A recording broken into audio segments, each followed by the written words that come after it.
Assalamualaikum warahmatullahi wabarakatuh. Perkenalkan, nama saya Amanda Puspitasari dengan NIM 21210503024 dari kelas Akuntansi Syariah Fakultas Ekonomi Bisnis Islam di Universitas Kiai Haji Ahmad Siddiq Jember. Sebelumnya yang terhormat Bapak Dr. Abdul Wadud Nafis, LCMEI selaku dosen pengampu mata kuliah Peradaban Islam dan Islam Nusantara. Di sini saya akan menjelaskan sejarah peradaban Islam sebagai ilmu pengetahuan. Pertama-tama yang akan kita bahas adalah sejarah peradaban Islam. Menurut Amin 2015, kata sejarah berasal dari bahasa Arab syajaratun, artinya pohon. Apabila digambarkan secara sistematik, sejarah hampir sama dengan pohon, memiliki cabang dan ranting. Bermula dari sebuah bibit, kemudian tumbuh dan berkembang, lalu layu dan tumbang. Demikian pula peristiwa yang terjadi dalam sejarah peradaban Islam yang mengalami masa pertumbuhan, perkembangan, lalu kemunduran dan kehancuran. Sejarah mencangkup perjalanan hidup manusia dalam mengisi perkembangan dunia dari masa ke masa. Setiap sejarah mempunyai arti dan bernilai, sehingga manusia dapat membuat sejarah sendiri dan sejarahnya pun berbentuk manusia. Yang kata sejarah secara etimologi dapat diungkapkan dalam bahasa Arab disebut takrik yang bermakna ketentuan masa atau waktu. Sedangkan ilmu takrik berarti ilmu yang mengandung atau membahas penyebutan peristiwa dan sebab-sebab terjadinya peristiwa tersebut. Literatur Inggris menyebut sejarah sebagai istilah historis yang berarti pengalaman masa lampau dari umat manusia. Bila membahas peradaban, maka tidak akan terlepas dari kebudayaan, karena antara keduanya saling terkait dan tak dapat dipisahkan. Kata peradaban dan kebudayaan dalam bahasa Indonesia sering dipahami sama artinya.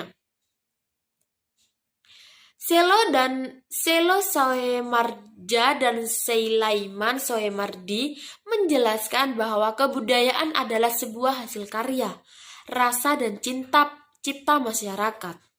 Karya masyarakat menghasilkan teknologi dan kebudayaan kebendaan atau material kultur yang diperlukan oleh manusia untuk menguasai alam sekitarnya, agar kekuatan serta hasilnya dapat digunakan untuk keperluan masyarakat. Pengertian sejarah peradaban Islam adalah keterangan mengenai pertumbuhan dan perkembangan peradaban Islam dari satu waktu ke waktu yang lain, sejak zaman lahirnya Islam sampai sekarang. Menurut Amin, dalam mengkaji sejarah hendaknya melakukan 3 langkah untuk mengembangkan peradaban Islam, yaitu sebagai berikut, yaitu konstruksi, interpretasi, dan transformasi. Selanjutnya adalah ilmu pengetahuan.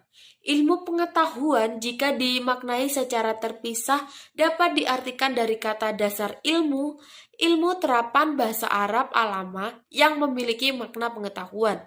Jika ilmu dan pengetahuan digabung, maka secara sederhana dapat disimpulkan sebagai ilmu yang menyelidiki, meningkatkan, menemukan demi tujuan memberikan pengertian kepada para pembacanya. Manusia itu sendiri memiliki rasa penasaran sebagai bentuk kebutuhan. Selanjutnya adalah ilmu pengetahuan menurut para ahli. Menurut De Lianggi, ilmu adalah usaha manusia untuk memahami dunia dan sekelilingnya melalui 3 bidang, yaitu bidang pengetahuan ilmiah, bidang persoalan ilmiah, dan bidang penjelasan gaib. Selanjutnya menurut Muhammad Hatta. Siapa yang tidak tahu Muhammad Hatta? Pasti semua orang tahu siapa beliau. Ilmu pengetahuan menurut Muhammad Hatta adalah pengetahuan yang disusun secara teratur dan membahas tentang pekerjaan hukum umum, mempelajari sebab akibat dalam sebuah permasalahan yang muncul. Selanjutnya adalah sejarah peradaban Islam sebagai ilmu pengetahuan.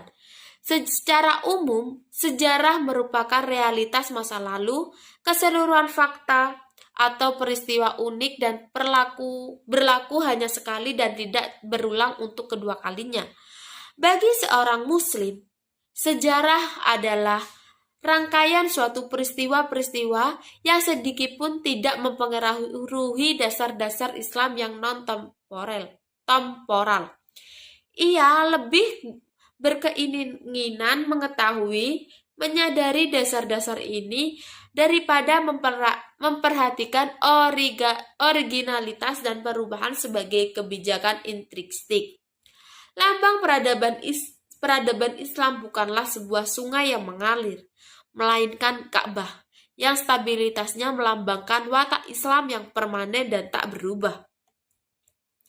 Sejarah peradaban Islam dapat dijadikan sebagai ilmu pengetahuan merupakan tujuan dan hakikat yang sangat urgensi, yakni agar umat Islam saat ini dan generasi yang akan datang mampu memahami nilai-nilai penting Islam yang sebenarnya.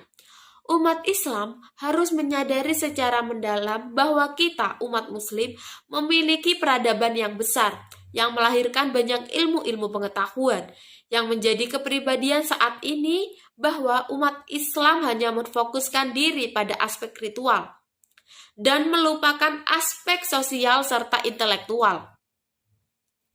Oleh karena itu, tugas daripada kita semua yang telah mengetahui bergeraklah mengajak dan menghimpun kembali umat untuk meneruskan peradaban besar yang sudah lama rapuh dan melemah.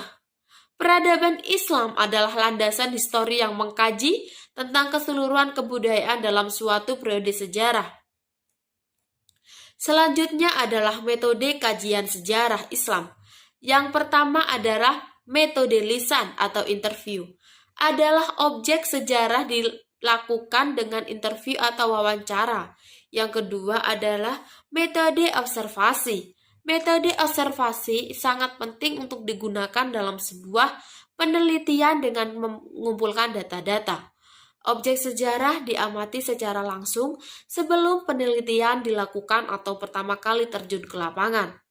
Yang ketiga adalah metode dokumenter. Merupakan metode pengumpulan data yang digunakan untuk penggunaan data yang dapat dilakukan secara langsung. Itu saja yang dapat saya sampaikan. Selebihnya mohon maaf.